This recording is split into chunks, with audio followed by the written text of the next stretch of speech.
This is Metrosource Minis, the official podcast of Metrosource Magazine and home of short-form interviews with your favorite personalities from the LGBTQ world and beyond. Quick, fun, and informative. It's Metrosource on the go. Out and proud since 1990.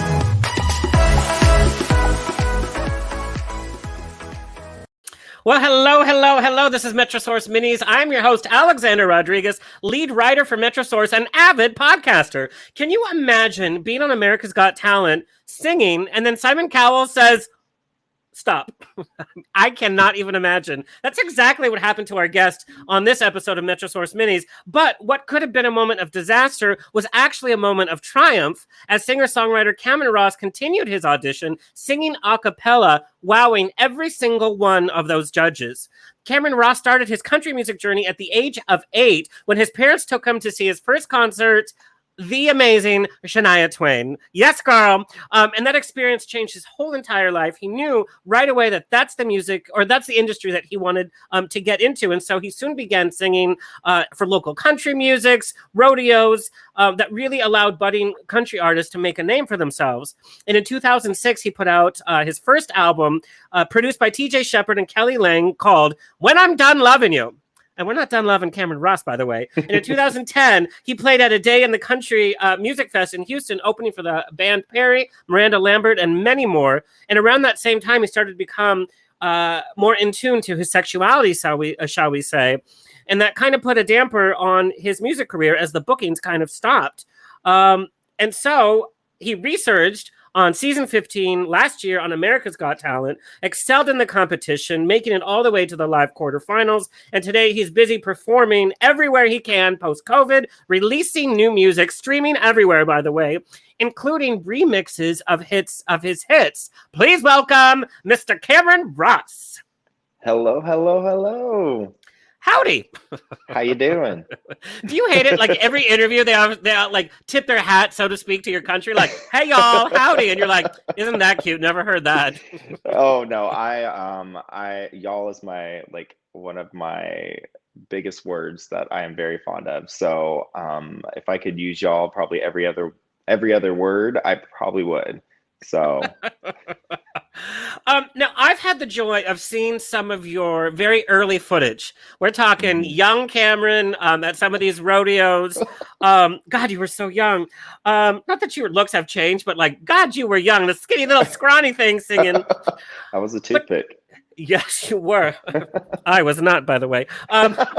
Jealous, #jealous. But what were some of the benefits and what were some of the not so great benefits about getting into the music industry at such a young age? So at a young age, it is, my mom paid my manager. So a lot of the stuff that,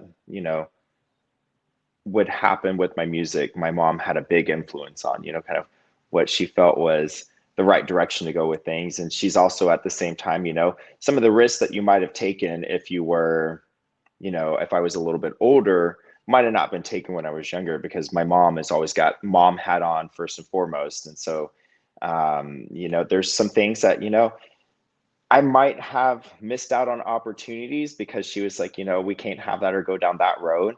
But at the same time, she always had my best interest with it, and getting it at a young age, I also feel like you don't have a good understanding for who you are and kind of what the path is that you want to go on. And as you get older, your music matures, your voice matures, things like that. So I was very fortunate to have a mature voice. I think at 13 years old, I was singing songs by Josh Turner.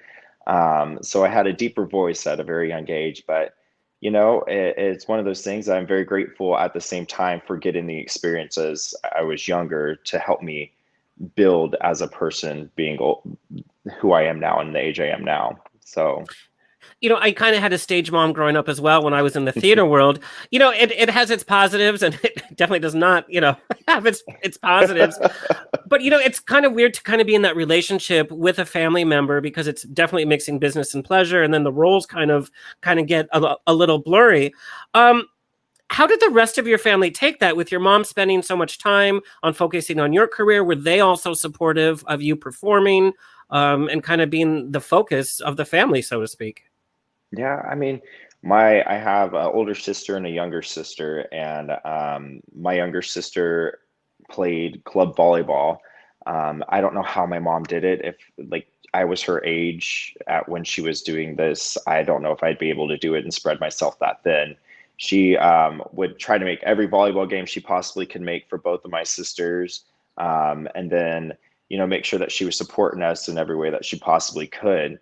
But it definitely, a lot of weekends were spent on me traveling to different towns, like small towns all over the place, to sing everywhere that we possibly could. Sometimes making some money, sometimes we were out money just to get me the exposure. So it definitely at times can be rough when, now that I'm older and kind of not necessarily in their shoes with kids, but able to understand what it is that they have to juggle, their job plus all their spare time for themselves, and not getting any of that because they're focusing on our dreams and trying to make those come true. So it definitely made me, as I'm older, appreciate that more, and know that, like, as a kid, your parents always say you're going to appreciate this when you're older, and as a kid you never believe that, and it's always like the worst thing in that moment. But I definitely have a good appreciation for it now. I mean, nothing from looking at your earlier footage, we have this kind of conception of what a young gay kid looks like. What Mhm. are some of the mannerisms? What are some stereotypes, right? And a lot of times the stereotype is filled. But I have to say, in looking at your early footage, it was so country, not anything that I would like pinpoint and be like, oh, he's going to come out someday. So how in this environment did you start to come into tune with your sexuality? When did you first kind of realize it wasn't like the other boys and what they were, attracted to? Yeah, so as I was younger, I grew up hunting, I grew up fishing, all that stuff. And weekends, when I had moments that were spent at the ranch and all of that. So, I was always that man's man kind of, or that boy that, dad was taking everywhere, doing all the manly stuff. And I, wore cowboy boots. I wore the stereotypical like Wrangler cowboy boots, the Wranglers, the cowboy hat. The only thing that was a little bit different is I had very long hair, which was a choice, and a lot of work at the same time. But you know, I remember growing up not really knowing, like, let's say for example, once I got to high school, I didn't know I was gay. I remember I got picked on being called gay all of the time, but it wasn't something that I necessarily knew because I had a girlfriend, and all that stuff. And I was interested in dating girls, and I remember one day specifically that I had, it was three family members. They were all cousins. They kind of cornered me after school. There was nobody around, and were like pushing me back and forth and like really picking on me until my sister walked up. So my older sister is like 6'1", and she's a very big boned girl. And so she is one that can intimidate somebody at that point in time. And so I remember her kind of getting me out of that situation and me not knowing what to think, because all, like, these three other guys are like picking on me, calling me gay, things like that. And I didn't myself know that. And it wasn't until I got into my kind of late teens, early 20s that, that interest kind of came and the exploration of that came. And it definitely was one of those things that I don't want to say I fought, but at the same time I did fight, because, you know, you hear about like people not being accepted, being gay, things like that. And so I think I had a fear of that at the same time. And so it definitely was hard, especially, growing up a little bit more country in a bigger city, um, to do that. But like now looking at that, I wish, I would have came to terms with stuff and accepted it a little bit more sooner, um, and kind of defended myself on who I was. Now, how did your coming out, how did that affect your relationship with your mom, with the music industry at large? So my mom took it a little bit hard. I kind of ran off for a weekend and didn't say anything with a boy. I don't think I've ever told this story before. And ran off and I kind of disappeared for a little bit. And my mom, once I kind of told her, took it very hard. Um, you know, it, she just didn't understand that why I'm kind of choosing this path. And it was one of those things that at that point in time, like I knew kind of once I came out to her that, I was gay. Um, you know, it's just who I am. And so I kind of gave her a little bit of an ultimatum and, told her, it was kind of I can't change this. And you either want me in your life or it's something that, if we can't see each other as much just because we don't see eye to eye on this situation, that maybe it's something that we need to take a break from. And it took a little bit of, her kind of trying to open her mind and accept it. And now my mom is asking me, now that I'm dating my partner, Leo, okay, when are y'all getting engaged? When is this happening? So she's like completely comfortable with me being gay and I'm extremely proud of it. My whole family is. My sisters, they didn't bat an eye when I told them. My dad was probably really cool, like probably one of the coolest, dad situations with it. He wasn't like, okay, like, this is a no, we're gonna disown you or anything. He was very accepting and receptive of me being gay. So it definitely, I had a little bit of a rough start with it, but in the end, after a little bit of time, they came around. And then with music coming out, it's one of those things that I was posting on social media about me being gay a little bit more. And then that's when I started to see a shift in, gigs, like me not getting booked certain places, or small town bar that used to book me isn't booking me anymore, kind of things. Um, and after some years, after some time, I stopped kind of posting about who I am. I kind of withdrew that a little bit and try to focus on music and myself and try to figure all that out, like which direction, what I was going to do next.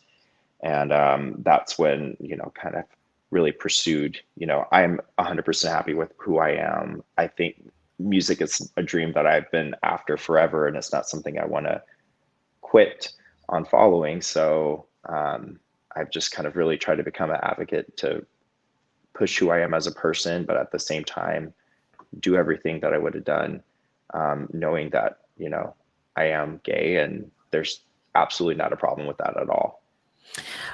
You're still so proud of being Texan. You live in Texas. You're in the country music circuit. Your single, "If I Could Go Back," really celebrates. It's a love song to the hometown life, to the actual hometown that you grew up in. From my super gay perspective, I'm like, if that kind of environment had shunned me in any way, I would be like, bye, girl, I'm going to LA. But this is an environment that you still are thriving in, that you ascribe yourself to. How come you didn't just break away and run away, and you're still kind of in it, so to speak? Yeah, I went off to college in a small town in Texas, and so a very college town and very, very country. And so I was allowed to kind of express myself a little bit more there. But I didn't, I guess the unknown of going to a different place and completely leaving everything behind is what kind of kept me here at that moment. And, when I came out, just not, packing my bag and leaving town. But, I completely adore my family. My family is amazing. So not having them there would have been rough, and having their support. But at the same time, I got away. Um, and moved around all over Texas at the same time to really figure out some things for myself. Okay, let's talk about America's Got Talent. I remember when you hit the scene, it was during COVID. This Texas boy here, filming in LA, and all the lights and the cameras and the action and all this. What was going through your mind minutes before stepping on stage, and how did they prepare you for your audition? So you kind of talk with when it comes down to AGT. Um, Preparing for the audition is a huge process. You're working with production and they're asking for a million things and you're running through a million songs to get like the right song that's good for them, but also good for yourself. And kind of sift through tons of songs until you kind of hit that one that hits right for everyone. And then that's kind of where we go. And then when you get to when I got to LA, you kind of go into this holding room where you just sit. It's a lot of wait, go. And so you would do all of your interviews, all kind of like your B-rolls, things like that. And then your rehearsal, you would have a rehearsal, you'd work with the music team and you'd have a rehearsal if you're a singer or a musician. And then kind of run through that kind of stuff. And then when it came down to the time of the actual audition, I think I for sure was the last person on stage when it came down to the filming. And then I think I was like the second or third to last person to audition for the entire season. So leading up to that, was super nervous when I kind of came out, and my partner Leo was with me. And so, it was very unsure because my whole family was there and they got rid of the crowd. So they were like, nobody is able to come backstage. So it was just myself. And I thought I was going to have no support from the side stage, and they allowed my partner to come back with me. So it was a big hug going out for him and just kind of taking a deep breath. And I think, looking back at my audition a little bit, I might have had a little bit of nerves in there. But I mean, the people you're seeing in front of are just normal. I mean, they're other people, they're other humans. There's no reason, I look back at it, there's no reason for you to be nervous. You just need to go out there and kind of do your thing. I don't think Simon Cowell is human. I don't know. He has some big pull in these reality TV shows in the industry out in LA for sure. But yeah, it's kind of nerve wracking going out there and seeing them. Like Sophia is stunning.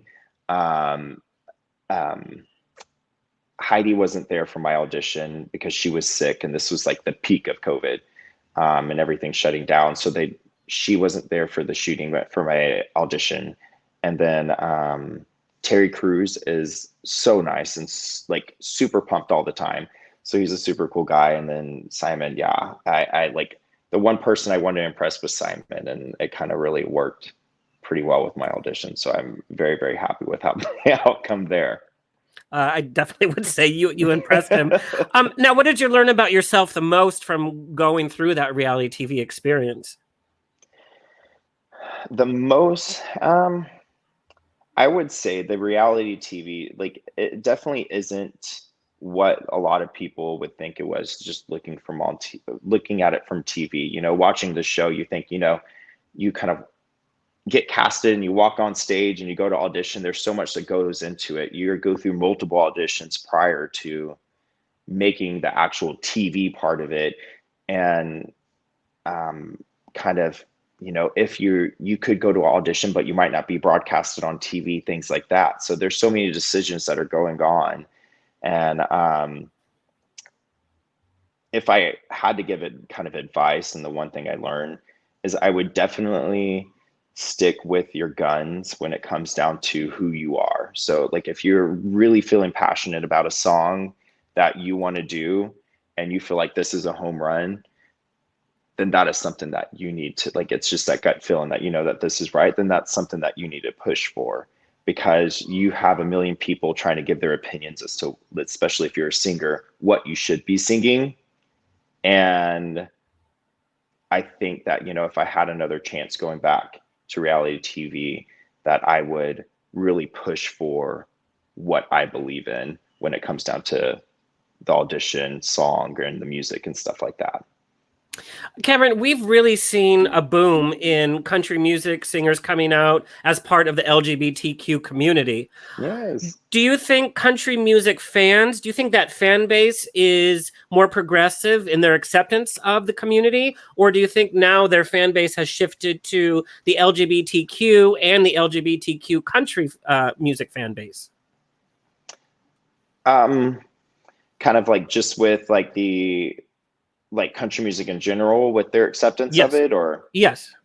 yeah, I definitely feel like we're on the right direction. We're going down the right path, and I think people are noticing that they're more comfortable with it now, that it's being a little bit more accepted. But we have like a lot of work, especially in the country music industry, um, with that acceptance.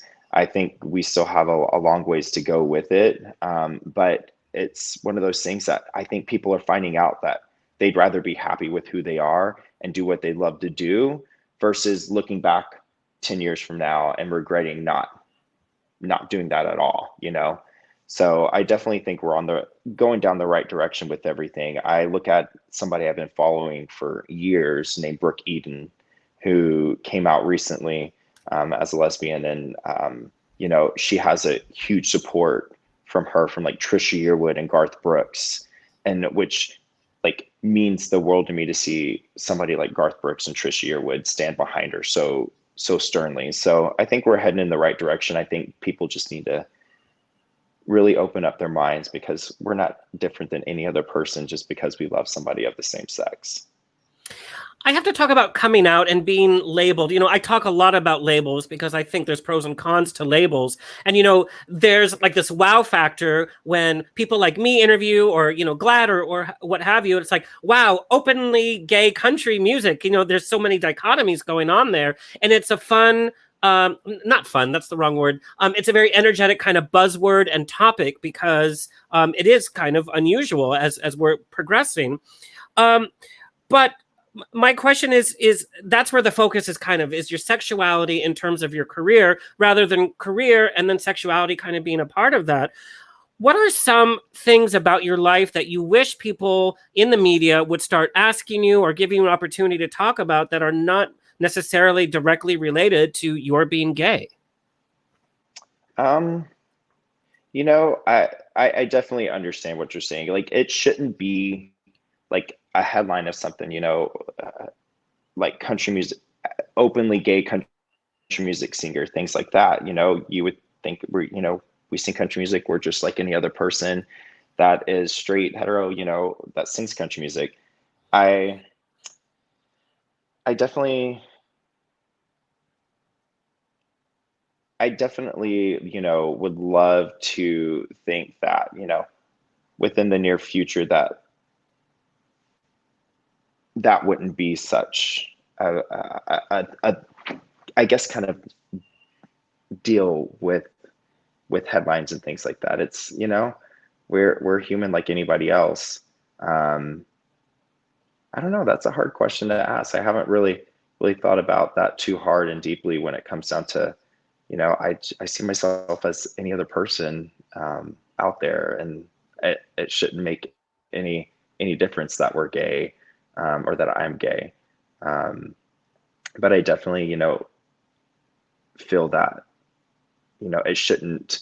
I want to be known as Kameron Ross, that country singer, not Kameron Ross, the gay country singer, because being gay shouldn't matter.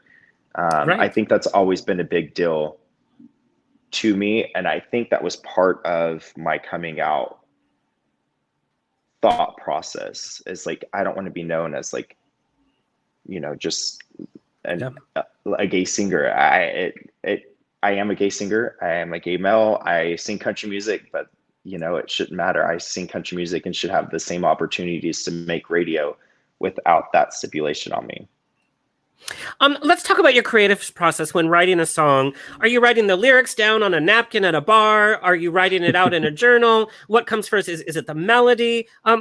What's happening when you start working on a brand new song? Oh, it's a little bit of everything. There's sometimes where I've got a melody in my head and I start like humming it, and the second I start doing that, I know that I have to pull out my phone and start recording it. Otherwise, that thought process is kind of gone. Like, and I want to make sure that I get it down and that I can work on it from there. And then I add kind of lyrics behind that once I've kind of got that melody thought through. But there's also been times where I've woken up in the middle of the night and I've written down lyrics because, you know, I might have had a dream or thought of something, or I'm just sitting in bed and kind of going. So it just depends. I've been also in the studio where, you know, something just felt right to kind of go a certain direction with lyrics once you're building out this song. So definitely different creative processes to it, but I've also sat down in a room with other writers, and you kind of go in there with the focus, and you know, you kind of come in with each other's ideas, and you're like, I want to write about this, I have this idea, and then you just kind of hit it off from there, trying to come up with lyrics and then creating a melody on top of that, or vice versa. So it's definitely multiple creative outlets with it. But if I find a good hook, I run with it and I try to get as much down as I possibly can until that kind of thought is out. And if we get something good out of it, amazing. If it's something that I have to sit down and come back to, that's also stuff I've done as well. Now, you are coming to Southern California, October Yes. 14th. You're making your Palm Springs debut at Oscars Palm Springs. It's going to be an evening of music, interview, a fan Q&A. Are you nervous at all about making your debut for us Californians? I am. I've never been to Palm Springs. I think the closest I've been is to LA or Vegas. And so I'm super excited. I've heard wonderful things about the city. So I'm a little bit nervous. I feel like before every show that I do, I have a little bit of nerves out there, but it's like the second that I start singing and that first word comes out, all the nerves are gone and you just kind of relax and go with the flow. So I definitely am super excited to kind of perform and then also explore the town just a little bit and kind of really take in everything Palm Springs has. I mean, it's amazing, and I'm going to be there to show you around town. I hope we survive. I hope we don't get thrown in jail again. Just Hey, real fast. If we do, we'll have a good story to tell. And probably a new single. We'll do a duet with my jazz hands. Now, real fast, what is your process? You know, the audience is going to be there and you're going to be backstage. What's happening? Like, what's your warm-up ritual? How do you get yourself psyched up? What are you doing backstage a half hour before the show? I try to warm up my voice ahead of time. And right now my allergies are going crazy with this Texas weather being hot and cold. So it's very important to make sure that, you know, my vocals are right where they need to be. There's a good chance that I might take a shot before I go out just to kind of release those nerves a little bit. But at the same time, you know, I'm always, and I think my partner will back this up. I'm always one to be like, you know, I just don't forget those lyrics. And if I do, then we kind of make them up a little bit and we go with it and make sure that we have fun with it. But, you know, it always ends up working out in the end. But I definitely try to talk myself up and hype myself up as much as I possibly can. My main focus is to make sure that, you know, I deliver a good concert and everybody has a good time. Well, I can't wait to be there. I can't wait for your Palm Springs debut. Tell everybody where you want them to find you and follow you. You can follow me and find me anywhere on social media at Kameron Ross, and that's Cameron with a K. And then Facebook, Instagram. I was about to say LinkedIn. Anywhere on social media, you can find me, Kameron Ross, YouTube, Spotify, all that good stuff. Thank you so much. And this has been my chat with Kameron Ross. You can read my in-depth article with him in the latest issue of Metrosource, available on newsstands across the nation or at metrosource.com. And that's our episode. I'm your host, Alexander Rodriguez, lead writer for Metrosource. You can follow me at Instagram at Alexander's on air. Until next time, stay true and do you, boo.